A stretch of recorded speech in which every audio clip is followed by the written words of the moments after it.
The slap echoed through the speakers like a gunshot. 500 people heard it. The microphone made sure of that. My father stood there on stage, gripping my wrist, his hands still raised from hitting me across the face. My mother screamed from her seat, not at him, but at me. "You're just a failure in a gown. You don't deserve that degree." This was my graduation day. I was valedictorian. And my parents just assaulted me in front of everyone. But here's the thing they didn't know.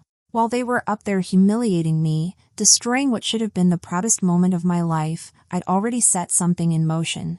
Something that would change everything. They thought they were putting me in my place. They had no idea what I was about to take from them. My name is Hannah Hartley, and this is the story of how I finally fought back. I need you to understand something about my family first.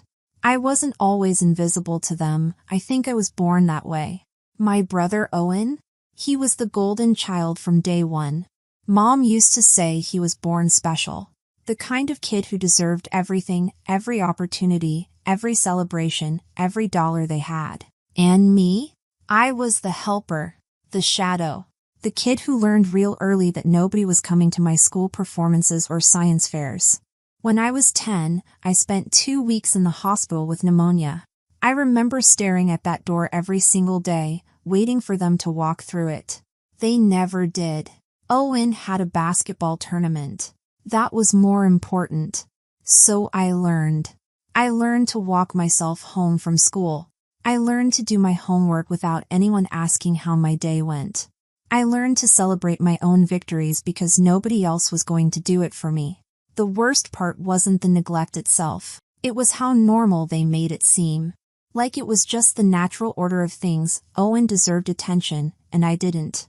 They never sat me down and said it out loud, but their actions said it every single day. My family didn't notice me disappearing into the background. They were too busy cheering for Owen. He got a car at 16, a nice one. He got a fully funded out-of-state education, even though his grades were barely passing.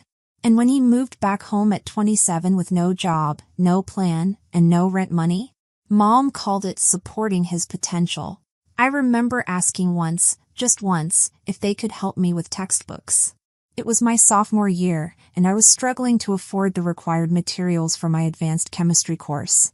My dad looked at me like I'd asked him for a kidney. "You have scholarships, don't you?" he said. "Figure it out."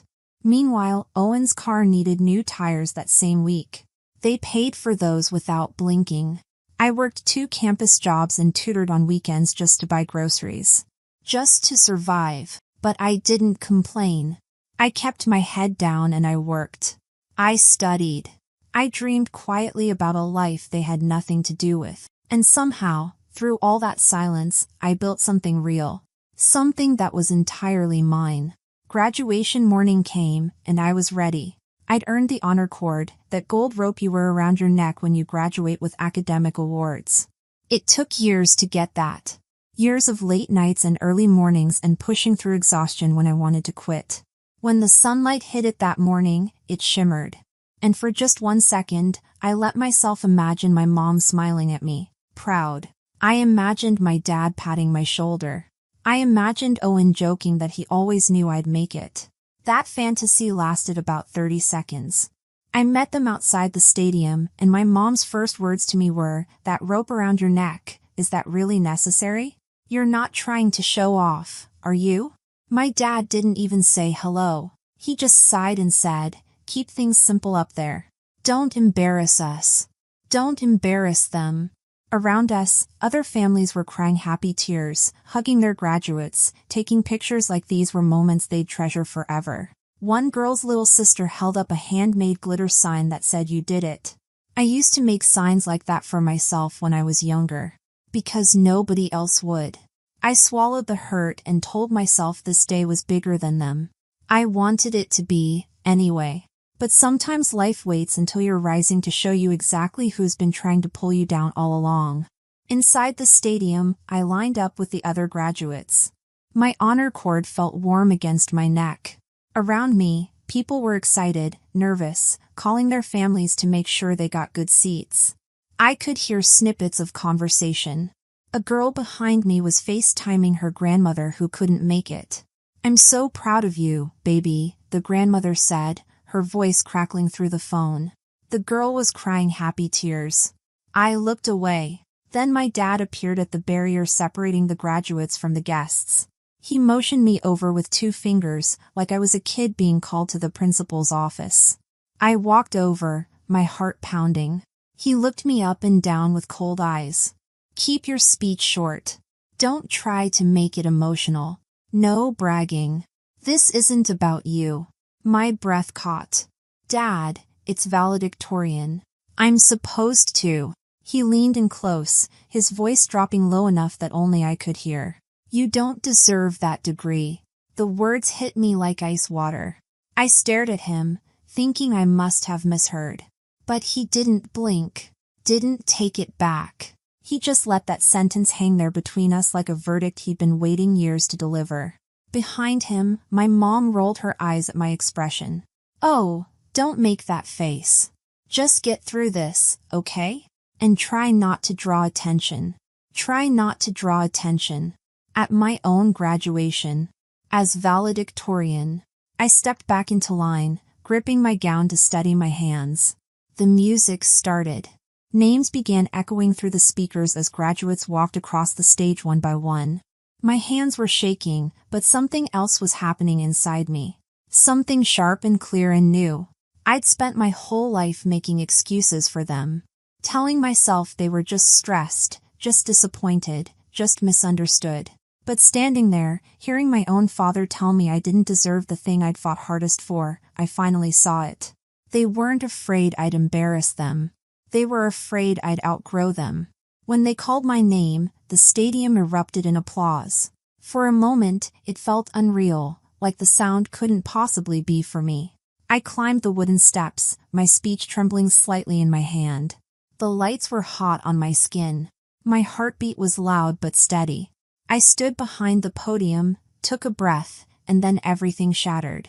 My mother's voice cut through the applause like a knife. "You're just a failure in a gown," she screamed, standing up, pointing at me like I'd committed some crime. Confusion rippled through the crowd. People turned to look. I froze. Then my father moved. Fast. Angry. He pushed through the aisle, stormed up the steps, grabbed my arm hard enough to bruise, and slapped me across the face. The microphone caught it. The crack echoed across the entire field. Nobody moved. The air itself seemed to hold its breath. My cheek burned. My ears rang. But my mind went eerily quiet. I could taste blood in my mouth. My vision blurred for just a second, then sharpened. My father leaned in close. "I told you not to embarrass us." Embarrass them? My vision sharpened. Everything around me blurred except his face, his anger, his shame. And I realized something in that moment. He wasn't ashamed of hitting me. He was ashamed people saw him do it. Security rushed forward, voices overlapping. "Sir, you need to step back. Sir, step away now." My mother shouted at them, insisting they didn't understand. "She's been difficult her whole life. You don't know what we've dealt with." Owen ducked his head, trying to hide, but I saw him. He looked embarrassed, but not for me. For himself. For being associated with this. My graduation ceremony dissolved into chaos because of the people who were supposed to love me. As security pulled them away, my professor rushed to my side. "Hannah, are you okay? Can you hear me?" His face blurred a little. Not because I was crying, I wasn't. But because some part of me was collapsing inward, trying to process what had just happened. Then something inside me hardened. I straightened up, ignoring the throbbing in my cheek. "I'm fine," I whispered, and I finished walking across that stage. I shook the dean's hand with fingers that only trembled slightly. He squeezed my hand a little longer than usual, his eyes kind. "You earned this," he said quietly. "Don't let anyone tell you otherwise." Those words almost broke me. Almost. The audience cheered louder than before. Maybe out of pity. Maybe out of outrage. Maybe because they just witnessed something unforgettable for all the wrong reasons. When the ceremony ended, I didn't go meet my classmates. I didn't search for anyone. I walked straight to the administration building. The hallway inside was quiet, fluorescent lights humming faintly overhead. When I reached the financial aid window, my voice didn't waver. I need a printed breakdown of every payment made for my tuition. Every semester. Every source. The woman behind the desk hesitated, looking at my bruised cheek. "Are you sure you're okay, honey?" "I'm fine," I said. "I just need those records." She nodded. A few minutes later, she handed me the pages. I stood there reading line after line, confirming what I'd already suspected. They had contributed nothing. Not one single dollar. Every scholarship. Every grant. Every late-night shift. Every tutoring session. Every sacrifice. It was all me. The woman was still watching me. "Everything all right?" I looked up at her and smiled. A real smile. "Actually, yes. Everything's perfect." And just like that, something clicked into place. Clean, final, inevitable. I walked back to my apartment still wearing my gown, the honor cord brushing against my arm with every step. When I closed the door behind me, the silence felt heavier than the applause had. I spread the financial printouts across my table. Scholarships, grants, research stipends, awards, summer program credits, tutoring income, bills I'd paid from working late in the university lab. The truth glared at me in black ink. Every achievement I had, I'd earned alone. Then I remembered something. I opened the bottom drawer of my desk and pulled out an envelope my parents had given me last year. "Just sign these," my dad had said. "It'll make things easier for us when we retire." I'd thought, stupidly, that it was the first time they'd trusted me with something important. That maybe, finally, they saw me as capable, as an adult. Now I knew better. Inside were documents appointing me as temporary proxy in emergencies. Legal authority to manage their retirement fund if they couldn't. They never imagined I'd actually use it. They assumed I'd always stay small, grateful, obedient. They assumed wrong. The next morning, I sat across from a financial advisor in a small office downtown. My cheek was still bruised, but I didn't bother covering it. He reviewed the paperwork carefully. "You have legal authority to restructure the fund," he confirmed. "It's unusual, but it's valid." "I want it protected," I said. "Not liquidated for myself. Just moved somewhere they can't misuse it." He nodded slowly, studying me. "Most people come in angry. You don't look angry." I thought about that. "I'm not angry. I'm done." "There's a difference," he said. "Exactly." By noon, the paperwork was filed. The fund was placed into a trust with protections they couldn't bypass. It would be there for their retirement, but they couldn't drain it, couldn't access it recklessly, couldn't use it to bail out Owen for the 100th time. I wasn't taking their money. I was simply closing the door they kept slamming in my face. Hours later, the video hit the internet. Someone had recorded it. Valedictorian struck by parent on stage. The clip spread fast. First among students, then local news, then across the country. People saw themselves in my stillness, my silence, my refusal to break even when the world watched me shatter. Messages flooded my inbox. Strangers sent support, shared their own stories, asked if I was safe. One email made me stop. A tech investor from Seattle wrote, "Anyone who can hold composure under that kind of pressure has the resilience I want in my lab. Interested in joining my team?" The offer was double what the university had given me. That night, I sat in my dark apartment, the only light coming from my laptop screen.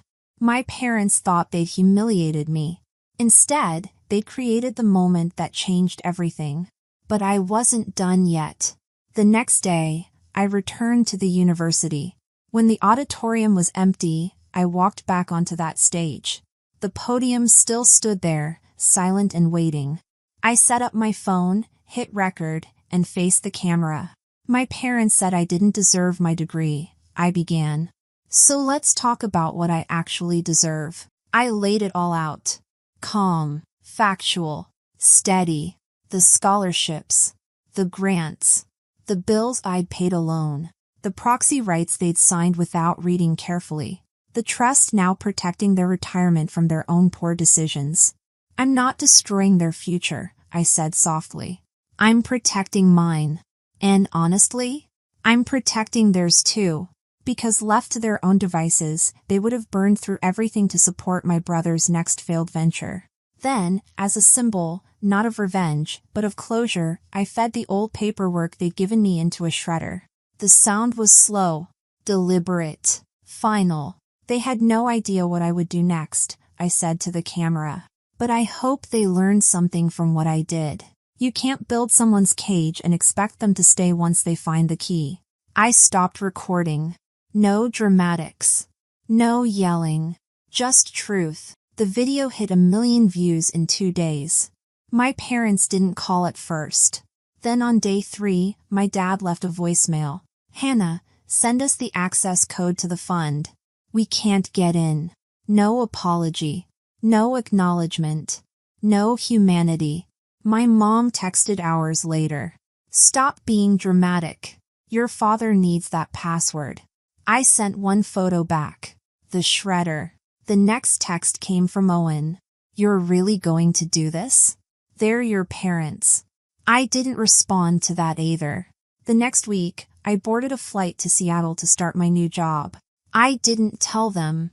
I didn't owe them that. My new workplace was bright, modern, full of people who cared more about ideas than appearances. For the first time in my life, I felt like I belonged somewhere. My team lead met me on my first day. We saw what happened, she said. And we want you to know that took courage. The composure, the way you handled it. That's the kind of person we want here. I almost cried. Not from sadness, but from finally being seen for who I actually was. It didn't take long for them to find me. One afternoon after a long strategy meeting, I walked into the lobby and froze. My mother stood there, twisting her handbag. My father hovered beside her, looking older somehow. Deflated. The receptionist gave me an apologetic look. She'd recognized them from the viral video. My mom stepped forward. Hannah, sweetheart, we just want to talk. I kept walking until I stood a deliberate distance from them. Now you want to talk, I said. When there's no stage. No audience. No applause to drown out who you really are. My father cleared his throat. Your brother told us you exaggerated things online. Really? I said. Because the slap wasn't edited. The scream wasn't edited. And neither were your words. They flinched but said nothing. I handed them an envelope. Inside were copies of everything. Payment records. Scholarship notices. Grant approvals. Their proxy signatures. Documentation showing the trust was legally protected. My mom's hands trembled as she opened it. Why are you doing this to us? I looked at her evenly. I'm not doing anything to you. I'm simply stopping what you did to me for years. My dad opened his mouth, but I cut him off. You taught me something important, even if you didn't mean to. You taught me that some people only love the version of you they can control. And once you grow past that version, they try to crush you back into it. Silence stretched between us. You can leave now, I said gently but firmly. There's nothing left to discuss. They left without another word. Their footsteps faded down the marble hallway until they were gone completely. I exhaled slowly, realizing this was the moment I'd been walking toward my whole life. Not revenge. Not triumph. Freedom. 3 months later, I presented my research at a conference in Chicago. Early detection models I'd spent years working on. Afterward, a dean approached me. I watched your story, she said. But your work speaks louder. Have you ever considered leading your own program? I felt that same clarity I'd felt on stage the day everything fell apart. Only this time, it didn't come from pain. It came from becoming who I was always meant to be. Chicago felt like a second beginning. The air was colder, cleaner, like it was cutting away whatever still clung to me from the past. I settled into my new role, leading a small research team, guiding students who reminded me of younger versions of myself, kids who never had anyone believe in them. For the first time in my life, I woke up without bracing for someone's disappointment. Then Owen reached out. A short message. Our parents had kicked him out. Blamed him for everything. Claimed he'd made them look bad. He said he had nowhere to go. He asked if he could stay with me. I didn't reply. Instead, I mailed him a photo from graduation. The moment of the slap, frozen midair. A reminder of how cycles break. I framed that photo in my new office. Not as a wound, but as proof that rising isn't always loud. Sometimes it's a quiet decision to walk away and never look back. My parents still pretend none of it happened. Owen still waits for a reply. But I've learned something important. Freedom isn't granted. It's claimed. One boundary at a time. That slap was supposed to put me in my place. Instead, it set me free. Thanks for listening, and if you liked this story, share it with others, and don't forget to comment and subscribe for more stories about breaking free from toxic families and finding your own strength. Sometimes the people who try to break you end up being the ones who set you free.